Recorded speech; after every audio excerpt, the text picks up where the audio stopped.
Selamat pagi pemirsa dulu sekarang. Pernah melihat pohon randu? Iya, tanaman yang berbuah kapuk ini dulu menjadi penopang hidup banyak orang. Tanaman kapuk randu merupakan tumbuhan tropis yang banyak dijumpai di dataran Asia dan Amerika. Di Indonesia, tumbuhan bernama Latin Ceiba pentandra ini lebih dikenal dengan kapuk atau kapas Jawa. Pohonnya bisa tumbuh tinggi hingga 70 meter, sementara bijinya berisi kapuk dengan serat di dalamnya. Di tanah air, serat kapuk randu kerap dimanfaatkan sebagai isian kasur. Pada saat modernisasi belum seperti sekarang, tanaman randu yang sudah berbuah biasanya akan dipanen untuk dimanfaatkan kapasnya. Sayangnya itu dulu ya, sekarang tidak banyak lagi orang yang mau tidur dengan alas dan bantal berbahan kapuk.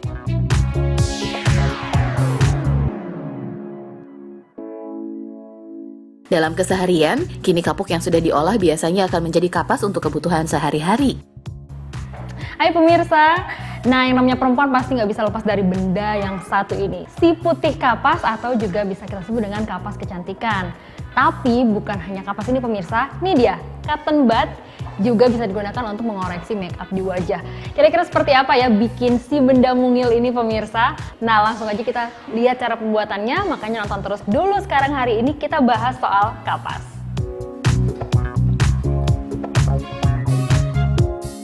Serat kapas yang lembut memiliki daya serap tinggi. Kini penggunaannya sebagai kapas kecantikan atau keperluan kesehatan lainnya.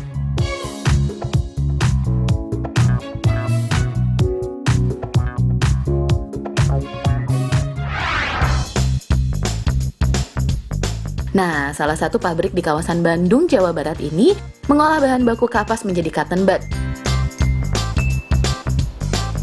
Kapas untuk cotton bud ini sudah melewati tahap pemutihan atau bleach cotton terlebih dulu.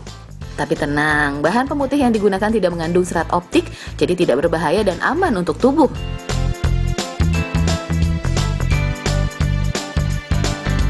Kapas lalu dimasukkan ke dalam mesin bell opener yang akan mencabik kapas agar seratnya terbuka. Setelah itu, kapas diproses lagi dalam mesin untuk menyedot dan menyaring debu serta kotoran. Kapas lalu masuk ke dalam mesin fine opener untuk kembali membuka serat kapas. Hasilnya, kapas menjadi sangat halus. Kapas akan melewati kembali mesin kondensor untuk proses pemisahan debu, kotoran yang masih menempel di kapas. Yap, proses membuka serat dan membersihkan kapas memang harus dilakukan berkali-kali agar kapas yang dihasilkan menjadi halus dan bersih.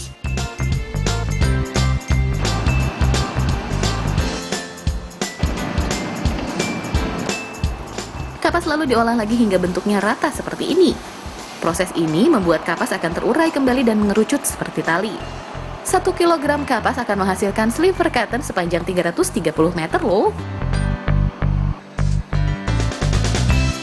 Selanjutnya, tahap pembentukan bulatan cotton bud yang akan menempel pada stick.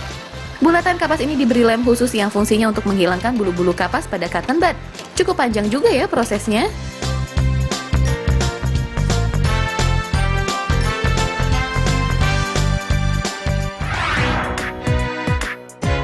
Sebelum menjadi benda bernilai ekonomis di zaman modern, ternyata kapas sudah lebih dulu dimanfaatkan di zaman peradaban kuno. Tanaman kapas adalah tumbuhan tropis yang ditanam di lembah Indus sejak tahun 3000 Masehi. Flora bernama Latin Gossypium hirsutum ini merupakan tumbuhan perdu yang tumbuh di dataran rendah sampai di ketinggian 700 meter di atas permukaan laut. Ribuan tahun yang lalu, Mesir kuno dan Peru sudah membudidayakan kapas dan menenunnya menjadi serat kain. Sementara kapas di Eropa dimulai pada abad ke-1 ketika dibawa oleh para pedagang Arab. Industri pemintalan kapas semakin berkembang dengan penemuan alat tinta di tahun 1764. Alat ini mampu memintal banyak benang dalam sekali putaran. Sejak saat itu, kain katun berbahan serat kapas dipakai oleh orang di seluruh dunia dan menjadi salah satu bahan baku pakaian nomor 1. Lalu kapan ya kapas mulai dikenal di Indonesia? Kapas masuk ke Indonesia pada masa penjajahan Belanda. Kata kapas diambil dari kata karpasa, yang dalam bahasa Sanskerta bermakna serat halus yang menyelubungi biji kapas.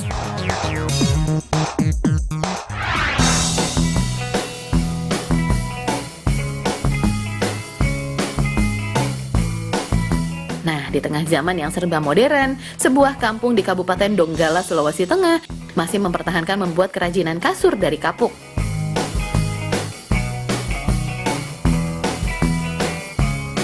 Di kampung ini memang banyak pohon kapuk dari dulu hingga sekarang, sehingga dinamakan Kampung Dalaka atau daerah ladang kapuk.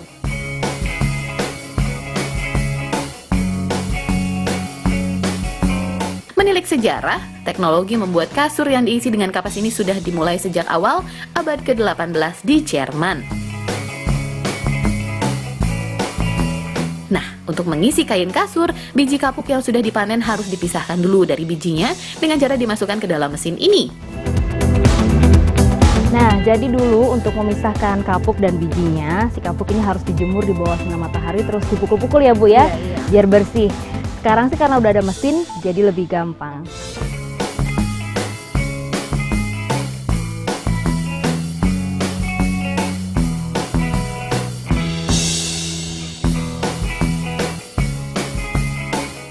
Setelah bersih, barulah kapuk siap diolah menjadi kasur, bantal, dan guling.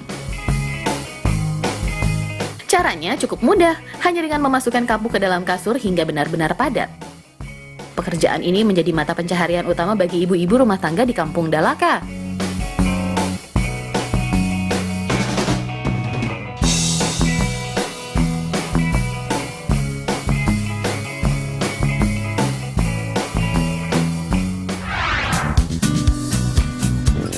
Banyaknya tumbuhan tertentu yang tumbuh di suatu tempat kadang jadi inspirasi penamaan tempat tersebut.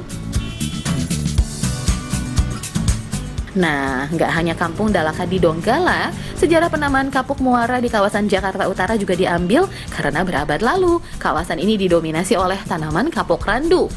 Tapi itu dulu ya, sekarang pohon kapuknya sudah tidak ada lagi, berganti dengan suburnya rumah warga alias pemukiman padat di bantaran kali dan jalan raya.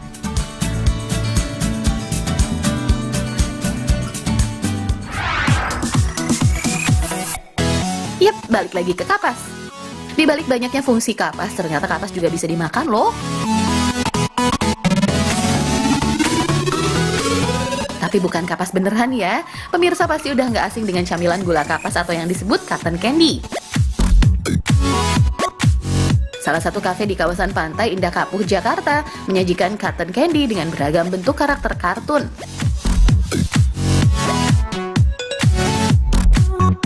Bahan utamanya sudah pasti gula pasir yang sudah diwarnai dengan pewarna makanan ya. Proses pembuatannya cukup mudah dan simpel kok. Hanya menggunakan mesin candy flush ini. Masukkan gula pasir sesuai kebutuhan ke dalam lubang di bagian tengah mesin yang berputar.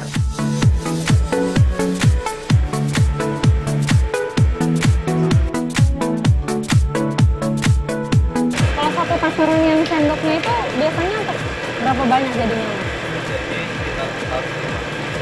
Mesin akan berputar 360 derajat. Nah, butiran gula ini akan terpecah menjadi gumpalan seperti kapas yang halus dan lembut.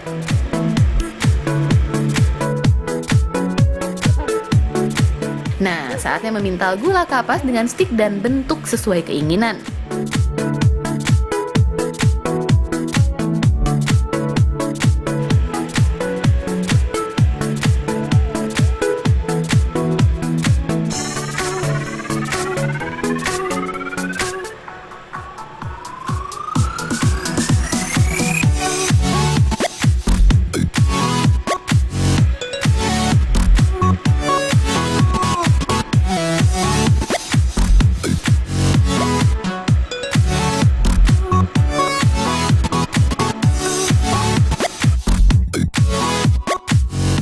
Iya, panganan ini sudah dikenal bangsa Italia sejak abad ke-15.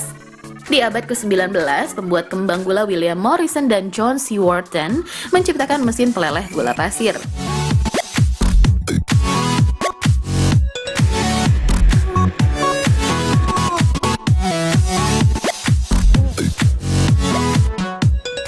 Nah, ini dia pemirsa, cotton candy yang kekinian. Jadi nggak warna pink aja, kalau zaman dulu kan hanya warna pink dan bentuknya hanya bulat panjang seperti itu aja. Kalau sekarang nih bentuknya bisa macam-macam sesuai dengan kartun favorit saya nih. Kayak apa ya rasanya? Langsung aja kita cicipin.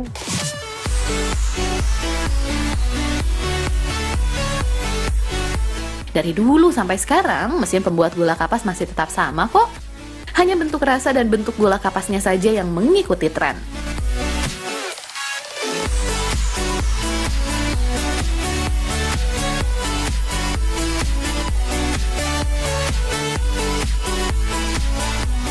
Nah, cotton candy di sini bisa dinikmati dengan sajian es krim coklat atau matcha. Yang pasti harus segera dimakan ya, karena udara akan menjadikan gula kapas cepat meleleh. Wah, lihat bentuknya cantik begini, jadi nggak sabar nih pengen nyobain. Nah, kalau yang hijau ini pemirsa nih rasa matcha, kalau yang kuning ini rasa nanas. Saya cobain ya.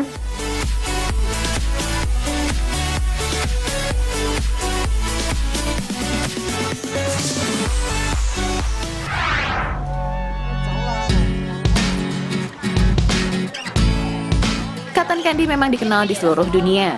Namun di tangan seorang pedagang gula kapas di Tiongkok ini, cotton candy bisa dibuat dalam bentuk raksasa beraneka warna dan menjadi pertunjukan bagi pembeli yang datang. Menggunakan mesin khusus, pembuatan gula kapas ini jadi daya tarik dan hiburan tersendiri bagi para pengunjung.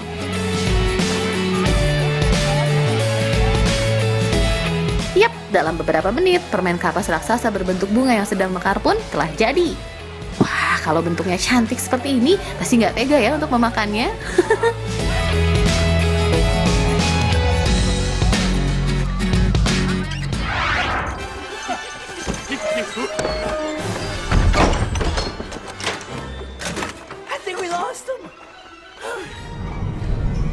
Nah, apa jadinya ya kalau gula kapas yang manis malah berubah jadi monster besar yang menyeramkan dengan mata hijau dan menyala? Now you're stuck in here with me, the Cotton Candy Club. Tenang, ini hanya ada di penggalan cerita film Scooby-Doo 2, Monster Unleashed yang rilis tahun 2004 lalu.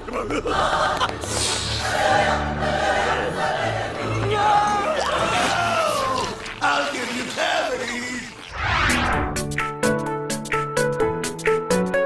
Jangan kemana-mana dulu ya. Habis ini dulu sekarang masih mau bahas tentang benda lain yang sama lembutnya seperti kapas. Stay tune!